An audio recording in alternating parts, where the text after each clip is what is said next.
यार तेन मैं क्या भी सी उथे आ जाए, ठीक है ना? तू नहीं ना आई पर गल चंगी कोई नहीं, ठीक है ना? ठीक है चल मैं तेन थोड़ी देर बाद कॉल करना। ओ बताऊं तो सहरा लिया भाई यार तो क्या बेटा करने वे यार ना पूछ यार, मशूक भज गए। ओहो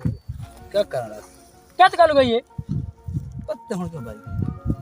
मशूक भज गए, सब बाला भज गए। बिरा को तरस कर दे नहीं तू मेरा बिराए बिरा टेंशन ना के ना पाई ना मसला हल कठे ने क्या करे तू टेंशन ना के इना बहुत बड़ा सोका हल क्या हाल है दस।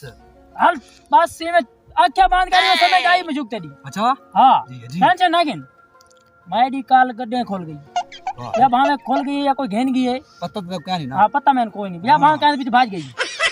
पीर बैठा है उथे के मैं उते खोल गई। हां तू की तमे सवेरे उठी थी रिठे में तो कुंडा खड़ी कर गई 2 किलोमीटर नाल की दी आई यार लोग पे को घेनवा यार मैं ना तू टेंशन मेरा बिरा टेंशन ना के मैं तो घेन में ना रो मैं तो डर समझ देगा पूरा ध्यान डाल के समझ के कौन समझ अल मैं आ चलूं चल यार चल मैं हरात बस जो बिरा तो मैं जो समा तबीयत घेने में ना तू क्या याद करे से अल्लाह दे बंदे फलानी जा बीर बैठे चलो उठे के ठीक है ना बस चल आ मेरे ना अल्लाह दे बंदे तू क्या याद करे से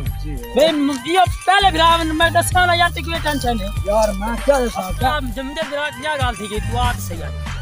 हां पीर सामने बैठे अल्लाह दे बंदे आई में आपा बस हुने वेंदे पे ते देख तेरा हाल में मसला काट देना हुने अल्लाह दे बंदे मैं ये समय काम पहले मैं तू सेंदा ना हुन सी कर अल्लाह दे बंदे हर शख्स मैं दाई बैठी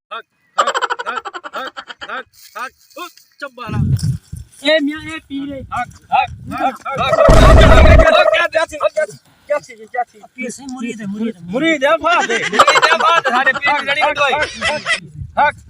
क्या काम है हक सर्दी है मेरा पुत्र सर्दी है नहीं धाता में ना हक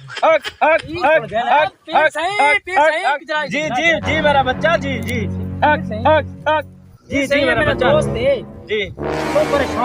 क्यों परेशान है मेरा पुत्र क्यों परेशान है चंबाला पीर मुरीद यार प्रीत है ना यार मुरीद भाई कुत्ता पाली कंट्रोल बच्चा मैं सारे स्वागत कर देता हूं जी मेरा परेशान है ये मसला हल करो जी मेरा बच्चा जी मेरा बच्चा क्या स्कीम है नहीं मेरी मशूक बाजी है पीर नहीं